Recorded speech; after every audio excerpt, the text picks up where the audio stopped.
Hello everyone, welcome back to another video.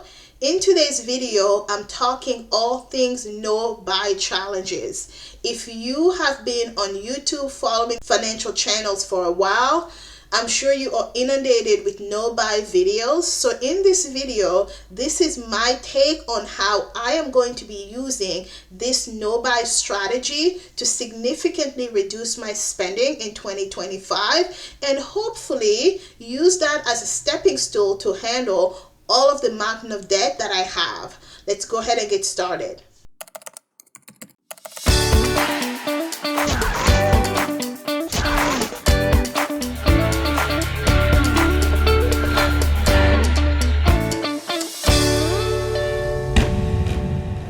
So what exactly is a no-buy challenge? A no-buy challenge is simply a commitment to yourself to pause all unnecessary spending. And you pause this unnecessary spending for a specific period of time. What has been popular is for people to do no-buy years. So that's kind of like the most popular time frame. But the reality is most of us cannot just jump from never having really done it to a full year, because a year is a long time, honey. Let's be honest. But you can also do a no buy day, a no buy week, a no buy month, and depending on how crazy you are, a no buy hour. But if we're doing a no buy hour, oh honey, I mean, we have other things to be working on. So the idea is to really focus on mindful consumption, to kind of curb your buying impulses, and to save money by purchasing only your essentials. Right? If you're wondering just how bad is my debt, we'll link a video in the cards up here and in the description below showing you my debt confession, the updated debt confession of 2025. And if you kind of want to get the context to that debt, we're also going to be linking up here and down there my year in review video that kind of gives you the context as to how I got into that debt and what I plan on doing to get rid of it. Of the many strategies that I will be using to get rid of my debt, the biggest one for 2024 is to really tighten up my spending. The biggest one for 2025, I apologize, not 2024, is to tighten up my spending.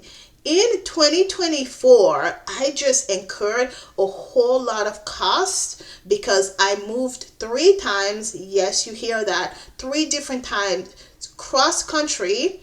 And I also acquired a new property in a rural area, and I had to hire somebody full time. I knew nothing about how to manage a farm, so it's been an interesting journey. However, now in 2025, we've settled. I'm still going to have costs for my business. I get that. But for the most part, I've reached a place where things have settled down and I'm now going to be very intentional in slashing my expenses drastically. And even in my monthly budget with me videos, I'm going to start showing you guys the side by side in the year prior to the current month to really see how I am reducing that spending. If you are on YouTube and you follow financial videos, I am sure you are inundated with no buy videos. So I really apologize for being another person bringing you a no buy video. But truly, no buy challenges are a great way to start restructuring your mindset and to become a little bit more intentional in your spending. So the idea is to focus on more mindful consumption, to curb your spending impulses, and to really focus on only buying your essentials and not anything else that is unnecessary. So as I mentioned earlier, right, there are different types of no-buy challenges. If you are somebody who just need to get started, baby steps, do a no-buy day, right? I know for a lot of people during the week, they're going to be really good, but on weekends, that's when the challenge comes, right? You go to the mall on the weekend and then you start mindlessly spending on things that you see at the mall. Do a no-buy day. Maybe for the next month, you will do a no-buy Saturday. You will do one no-buy day challenge.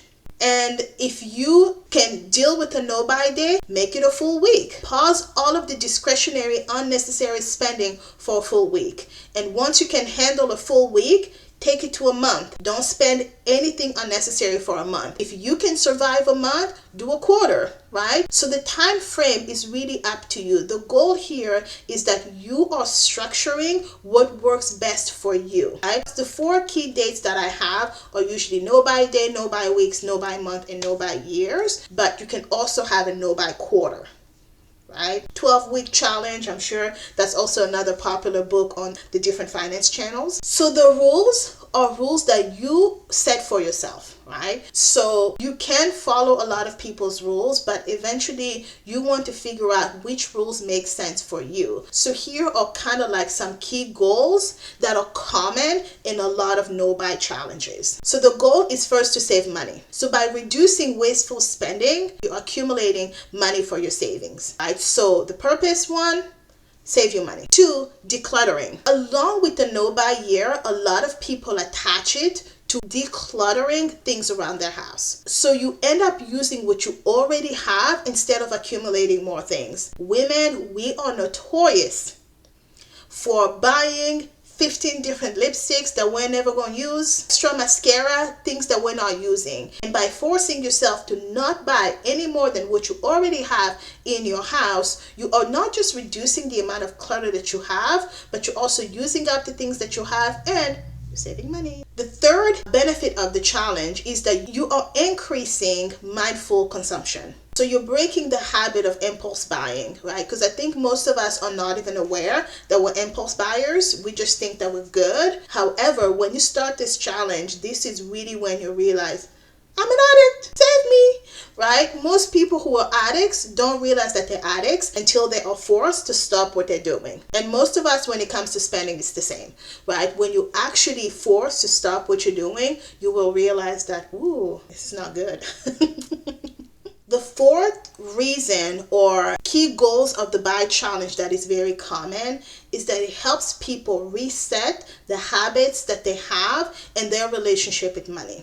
So you end up building a healthier relationship with money by focusing on the things you need and not always your wants, right? I feel like there is nothing wrong with every once in a while getting the things that you want, but for most of us, it skews more towards our wants versus our needs, and we don't really understand the difference between what a want is and what a need is. We all know those people who are like, I need to buy that extra pair of shoes or jeans. I need more jeans. And then you're like, honey, you have 6 pairs over here, but no, those don't fit me right. This, and that. It just really helps you to become more conscientious. It's like, honey, a pair of jeans is not a need, it's a want. And there's nothing wrong with it, but we have to be able to know the difference between a need and a want. So here are my personal rules that I'm going to be using this year with the No Buy Challenge. My goal is to make it a year, but I'm going to be taking it step by step, 1 month at a time, 1 quarter at a time, 1 week and 1 day at a time. I want to regain my financial discipline, my budgeting discipline. So the goal behind my No Buy Year Challenge is not just spending, but also habit formation, right? So with that, it aligns with a lot of people's goals. I don't necessarily want to increase my savings, but for me, I want to reduce my debt. Spending less money, all the money that I'm getting, that I'm saving, by spending less, I can put towards paying down credit card debt.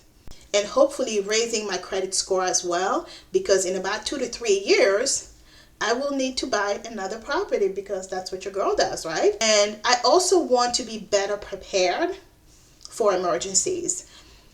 As of right now, I am very borderline when it comes to my emergency savings account. I'm not a believer in Dave Ramsey's strategy of only having $1,000 in your emergency fund. I need a good $15,000, $20,000 in my emergency fund just to start feeling good. Ideally, because of all of my mortgages, I need to be more at that $30,000 range to really feel better. So hence the reason I'm probably going to be doing No Buy years for the next 3 or 4 years. So here are the rules. So the rules are going to be broken down into no buys, low buys, and replacements. So the things I will not be buying, I will absolutely not be buying for 2020, 2025, unless I absolutely don't have it and it's a true need, are going to be beauty products. There is no need, zero. I should be buying any beauty products. I don't need foundation. I don't need makeup. I don't need anything because I'm in the industry. I literally have an arsenal of them in my backyard, and I can usually whip up my own moisturizer. I'm going to show you guys how I will be DIYing products for hair and for body. I think that's probably a video that would come, right? I've never really showcased my cosmetic scientist prowess on this channel, but I might have to do it for 2025 because we are not buying beauty products. No. And books, nope. I'm actually going to be canceling my Audible, and I will be going to the library and using the library audiobooks and also using the library's books, right? If there's a book that's really burning inside of me, I will get it at the library. Home decor and furnishing.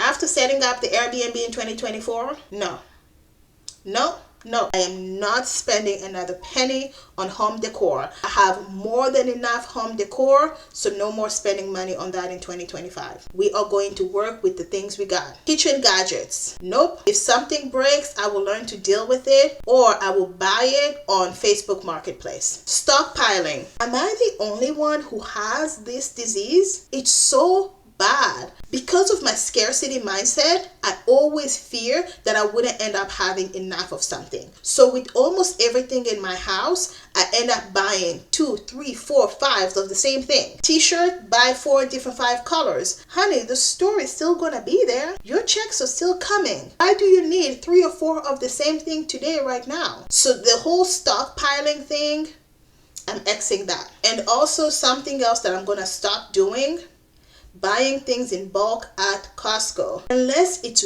really a necessity, I'm not going to Costco or Sam's to buy things in bulk. I'm going to buy what I need, and then I am going to use it up until it's completely done. So buying body washes, shampoo, and stocking up or buying in bulk because it's going to save me 20 cents, no. I'm done with that. And then any miscellaneous items, right? Decorations, organization stuff. Oh, we're not doing that. Even for my business, I have the things that I need. I really wanted to buy another camera. No, we're not going to do that. We are going to work with the things we have until we've paid down the debt or we're making enough income to be able to carry our expenses. So those are the things I am not buying during the no buy challenge. So certain things I'm going to be replacing, right? So these are the rules for my replacement only items. Electronics. Let's say something happens to my phone. I need a phone. Let's say something happens to my computer, my laptop. I need it. But even then, because I have a work laptop, I have my iPad and the phone, there really should be no reason for me to buy any of this equipment in 2025. I do not like mixing work and personal, but for just 2025, if something was to happen to my computer, I do have a desktop. I would primarily be using my desktop,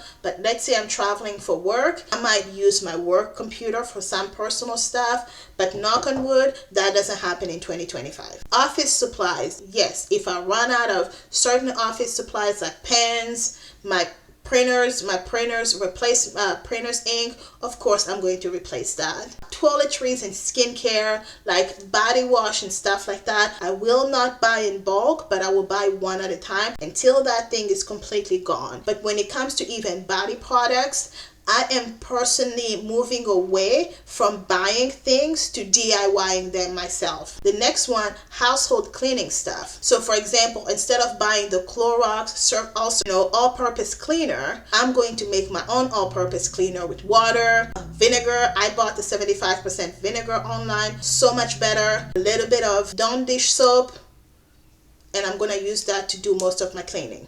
Right? And for disinfecting, a little bit of Clorox, a little bit of, alcohol. Those are the things I'm going to be using. They are significantly cheaper. I can easily make them at home. I do not need to be going out there and buying household cleaning stuff. Even my laundry detergent, I'm going to be supplementing that with Dawn dish soap. So Dawn dish soap is probably going to be one of the things that I'm going to buy in bulk because I will be using it for a lot of things around the house. Cleaning, laundry, washing my dishes. So we're not going to be spending too much money on even laundry detergent. I'm going to be primarily using Dawn dish soap, okay?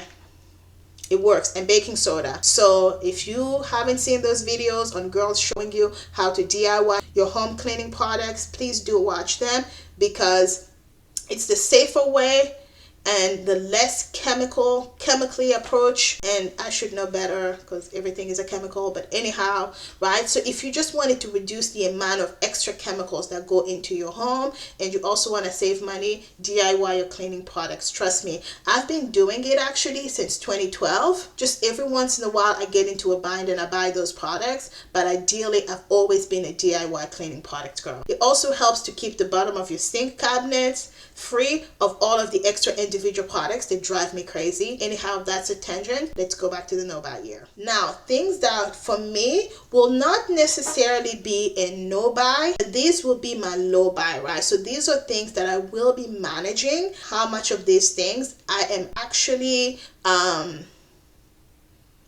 paying for. My controlled purchases in like specific categories. These are the low-buy stuff. Business supplies of freelancers online. So I'm putting freelancers under these categories. I think that in order for me to succeed in the business that I'm wanting to build in the next 5 years, I'm going to need help with some tasks. I cannot sacrifice on that. Like, in order to grow this YouTube channel, I work a full-time job that's really heavy. I'm probably going to get a part-time job. It's worth me investing for somebody to help me with editing the videos. I will still be filming them. I will still be managing a lot of the tasks, but the editing, I'm going to outsource to someone else to do, because I'm not going to lie, it's not my favorite thing. And if you're going to succeed in your business, outsource the things that you do not like doing so you can actually make progress. But I will reduce the number of freelancers I've had. Clothing, unless it's absolutely work related or there's a specific event that I'm required to be there and I scoured through all of my clothes and didn't find anything, then I'll buy something. So my clothes really reduced. Gifts, I still give gifts to family overseas, specifically my grandmother, whom I love. I will not stop doing that. I may reduce the amount that I'm sending over there because she's better off with a nanny who is financially stable, but that is something I'm gonna keep doing. I'm just gonna reduce how much, right? Experiences and activities. So on this one, when it comes to activities, I'm going to primarily look for free activities. Now, if it's business related, or like it's a place where I can go and maybe collect some business cards to grow my email list, etc., then at that point, I will consider paying for that event. But for the most part, I will stick to free events. And for work, sometimes I'm sent overseas. And when I'm sent overseas, I take advantage of the fact that the plane ticket is already paid for to visit a few other cities in the area. That I'm also gonna do. I'm just gonna keep it. I just won't be doing as much of it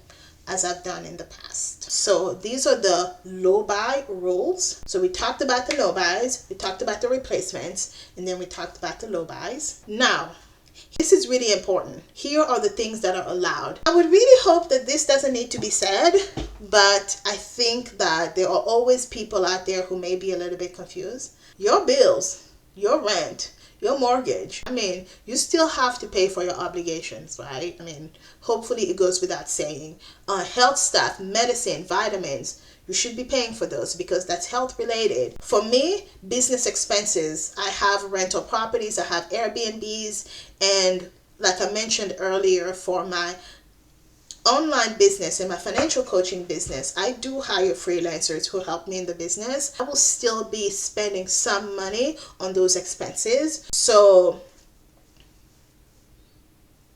it's not, you're not cutting back every single expense. Wouldn't that be great for us to just wake up and decide, I am not spending money on anything? But no, your obligation, your bills are still a priority. Now, when it comes to things like subscriptions, it's up to you which subscriptions you want to pay for. I'm one of those people where at this point, getting rid of $15 a month, especially if it's a subscription I enjoy, I don't know if it makes that much of a dent, right? I can go drive in Uber for a few hours and offset that cost.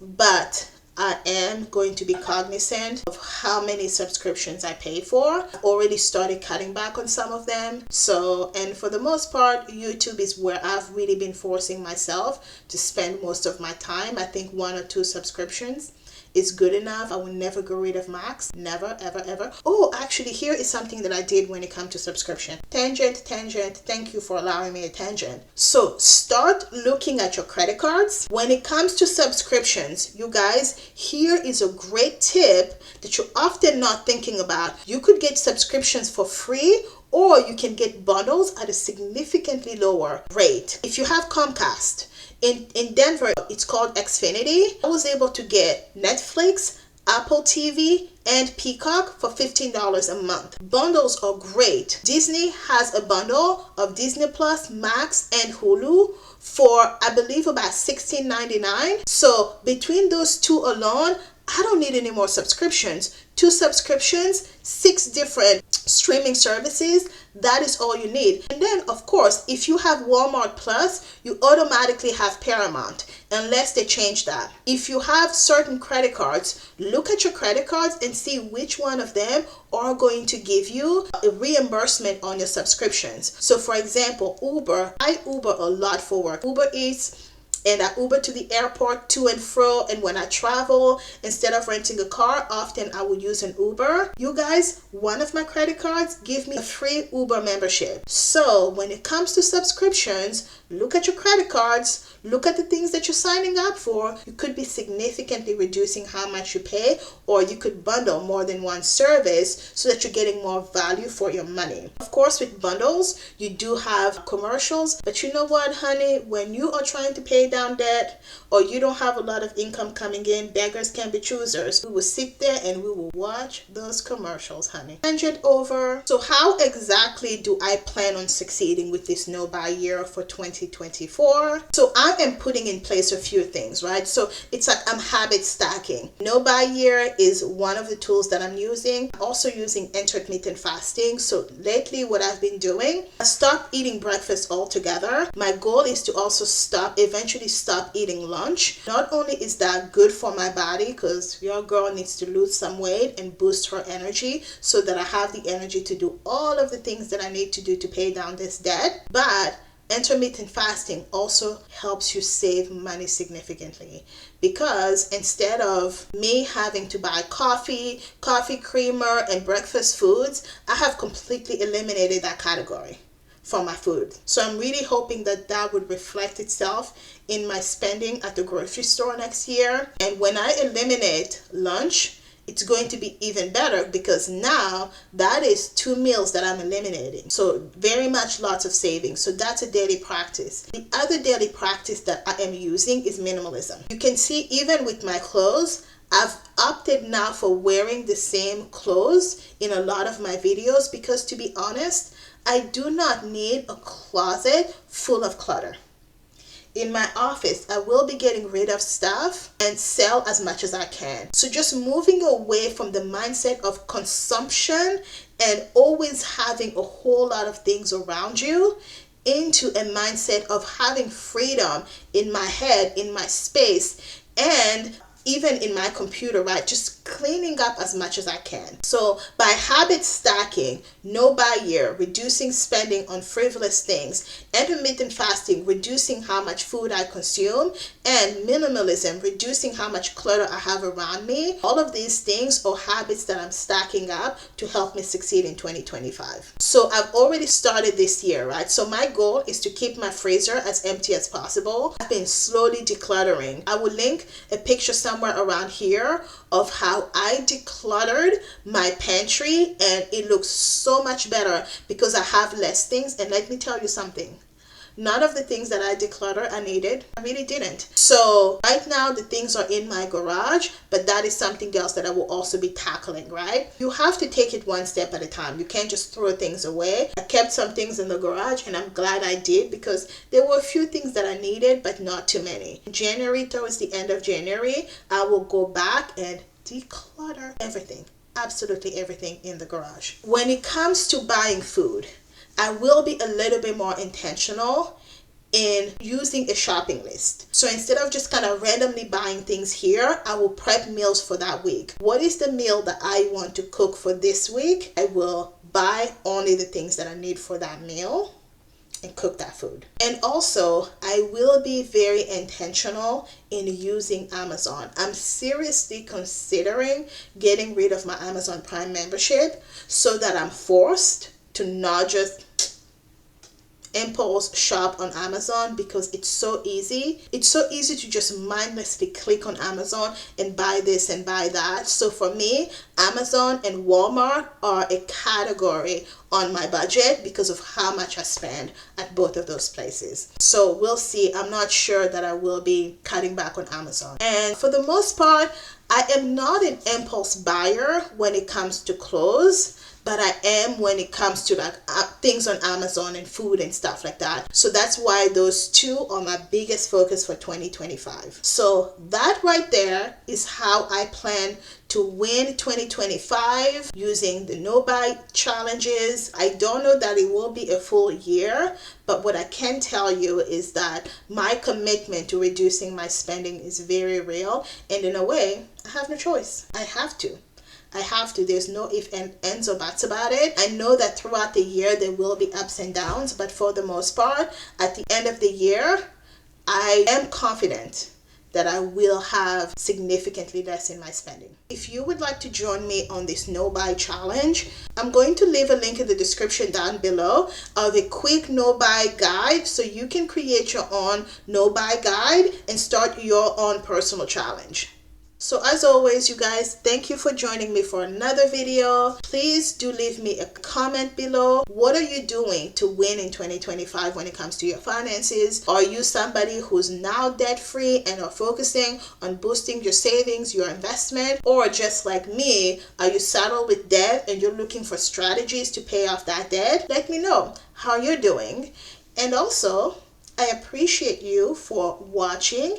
If you're one of those people who haven't subscribed, this is a small task for you, but for a small YouTuber like me who's trying to grow, it really does mean a lot. So please take a moment. I'm going to interrupt this video to ask you to please take a moment and click the subscribe button. If you are interested in being in community with other women who are also on their financial journey, they are working on their careers, they are working on their financial independence journey and building side hustles or side businesses, join us in the Financial Handbook community on Facebook. The link is in the description below. Stop by, say hi, and I would love to see you on there and on this channel. Thank you all so much for joining me for another video, and I will see you in the next one.